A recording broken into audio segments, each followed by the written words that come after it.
అధికారులు mega agency infrastructure నిర్లక్ష్యం వల్లే వట్టెం వెంకటాద్రి రిజర్వేర్లోని పంప్ హౌస్ మరియు మోటార్లు నీట మునిగాయని మాజీ మంత్రి కేటీఆర్ ఆగ్రహం వ్యక్తం చేశారు. ఆయన మధ్యకాలంలో జడ్చల్రకు చెందిన మాజీ మంత్రి లక్ష్మారెడ్డి సత్యమణి అనారోగ్యంతో మృతి చెందిన విషయం తెలిసిందే. కాగా వారి కుటుంబ సభ్యులను పరామర్శించడానికి నాగర్ కర్నూల్ మాజీ ఎమ్మెల్యే మర్రి జనార్దన్ రెడ్డి, మహబూబ్ నగర్ మాజీ ఎమ్మెల్యే శ్రీనివాస్ గౌడ్, దేవరకద్ర మాజీ ఎమ్మెల్యే ఆళ్ల వెంకటేశ్వర రెడ్డి, ఎమ్మెల్యే కౌశిక్ రెడ్డితో కలిసి విచ్చేసిన కేటీఆర్ లక్ష్మారెడ్డి స్వగ్రామంలో వారిని పరామర్శించిన అనంతరం అక్కడి నుంచి తిమ్మాజీపేట మండల పరిధిలోని నాగర్ కర్నూల్ మాజీ ఎమ్మెల్యే మర్రి జనార్దన్ రెడ్డి స్వగ్రామం నేరలపల్లిలో గల వారి స్వగృహంలో మీడియా సమావేశం ఏర్పాటు చేసిన సందర్భంగా మాజీ మంత్రి కేటీఆర్ మాట్లాడుతూ ఉమ్మడి బాలమూరు జిల్లాలో 7 లక్షల ఎకరాలకు సాగునీరు అందించేందుకు గతంలో బీఆర్ఎస్ ప్రభుత్వం ఏర్పాటు చేసిన 4 పంప్ హౌసులలో 3వ పంప్ హౌస్ వట్టెం వెంకటాద్రి రిజర్వేర్లో మోటార్లు ఏర్పాటు చేయగా కాంట్రాక్టర్ల అధికారుల నిర్లక్ష్యానికి గురై అవి గత నెలలో కురిసిన వర్షాలకు చెరువులు, కుంటల ద్వారా మరియు కెనాల్ ద్వారా వచ్చిన వరదలతో మోటార్లు నీట మునగడం జరిగిందని, అందువల్ల ప్రజాధనం 100 కోట్ల నష్టం వాటిల్లిందని వారు ఆవేదన వ్యక్తం చేశారు.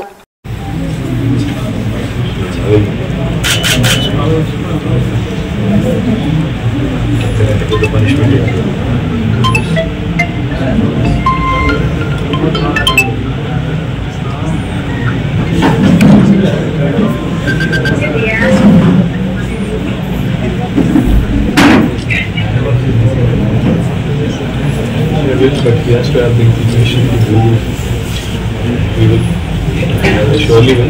రంగారెడ్డి ఎత్తిపోతల పథకాన్ని తీసుకున్న విషయం మీకు తెలుసు. అందులో రిజర్వాయర్లు అన్ని పూర్తయినాయి. వట్టెం కావచ్చు, కరివెన కావచ్చు, దండాపూర్ కావచ్చు, ఏదుల కావచ్చు, అన్ని కూడా నార్లాపూర్ కావచ్చు, ఇవన్నీ కూడా పూర్తయిపోయినాయి. పూర్తి కావడమే కాకుండా కేసీఆర్ గారు ముఖ్యమంత్రిగా ఉన్నప్పుడే అందులో కొల్లాపూర్లోనే మరి నార్లాపూర్ దగ్గర అనుకుంటా ఒక పంపు కూడా ఆన్ చేసి ఆనాడు నీళ్లు కూడా వదలడం జరిగింది. ఇక మిగతాది ఇప్పుడు రేవంత్ రెడ్డి చేయాల్సిందల్లా ఏనుగెళ్ళింది తోక చిక్కింది అన్నట్టు అన్న 95% పని అయిపోయింది. ఇంకో 5-10% పని మిగిలింది. కేవలం ఆ కాలువల కోసం ఏదైతే భూసేకరణ చేయాలో ఆ పని చేయాలి. ఇప్పుడే వెంకటేశ్వర రెడ్డి గారు చెప్తా ఉండే నాకు, అన్న మన ప్రభుత్వం ఉన్నప్పుడే ఆ టెండర్ కూడా పిలిచినాము, ఈ దుర్మార్గులు వచ్చి అది కూడా రద్దు చేసినారు అని అన్న చెప్తా ఉండే మర్రి జనార్దన్ రెడ్డి గారు.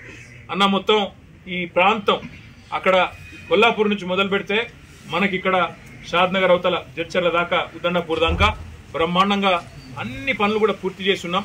వీళ్ళు చేయాల్సింది కేవలం 5-10% పని మాత్రమే మిగిలింది. చేసేస్తే నీళ్లు వచ్చేస్తాయనే ఒక ఆశతో జనార్దన్ రెడ్డి గారు చెప్తా ఉన్నారు. సంఘటన స్థలంలోనే దుర్ఘటన జరిగింది, పెద్ద యాక్సిడెంట్ జరిగింది. మేము డిమాండ్ చేసిన ప్రధాన ప్రతిపక్షంగా ఏ ఏజెన్సీ అయితే అక్కడ పనిచేస్తున్నదో మెగా ఇంజనీరింగ్ దాన్ని బ్లాక్ లిస్ట్ చేయండి, వెంటనే ఎంక్వైరీ కాల్ఫర్ చేయండి, ఆ సంస్థను బ్లాక్ లిస్ట్ లో పెట్టండి. రాష్ట్రంలో ఒక్క వర్క్ కూడా ఇవ్వద్దు. ఎట్లా ఇస్తారు అంత పెద్ద యాక్సిడెంట్ అయినాక? మరి దాదాపు 75-80 కోట్ల రూపాయల ప్రజాధనం నష్టం జరిగింది అక్కడ. వెంటనే ఎంక్వైరీ చేసి అధికారుల మీద చర్యలు తీసుకొని వాళ్ళని బలిపశువులను చేయడం కాదు, ఆ సంస్థను బ్లాక్ లిస్ట్ చేయమని చెప్పి డిమాండ్ చేసినాం. కానీ ఇలా పొద్దున వార్త చూసినా నేను, నెల రోజుల కింద కూడా నేను చెప్పా ఈ మాట, మళ్ళా కూడా చెప్తా ఉన్నా.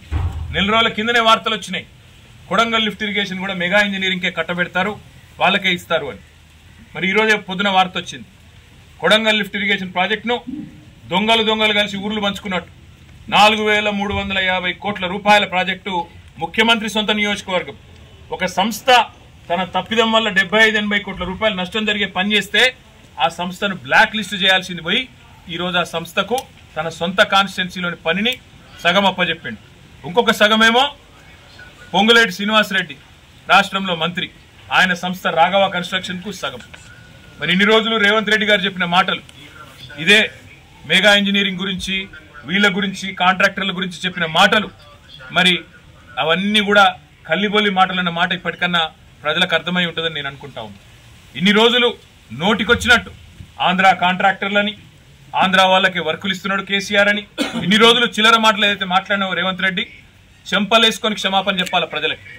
నీ సొంత నియోజకవర్గం కొడంగల్లో కొడంగల్ లిఫ్ట్ ఇరిగేషన్ అనే ప్రాజెక్టు ఇవాళ ఏ సంస్థనైతే ఇన్ని రోజులు ఈస్ట్ ఇండియా కంపెనీ అని తిట్టినావో ఆ సంస్థకే కట్టబెట్టినావంటే నీ రంగేందో, నీ నైజమేందో, నీ నిజాయితీ ఏందో దీంతోనే బయటపడ్డదనే మాట నేను విజ్ఞప్తి చేస్తా ఉన్నా.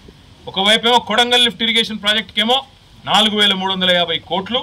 దాన్నేమో కేకు కోసినట్టు రాఘవ కన్స్ట్రక్షన్ సగం,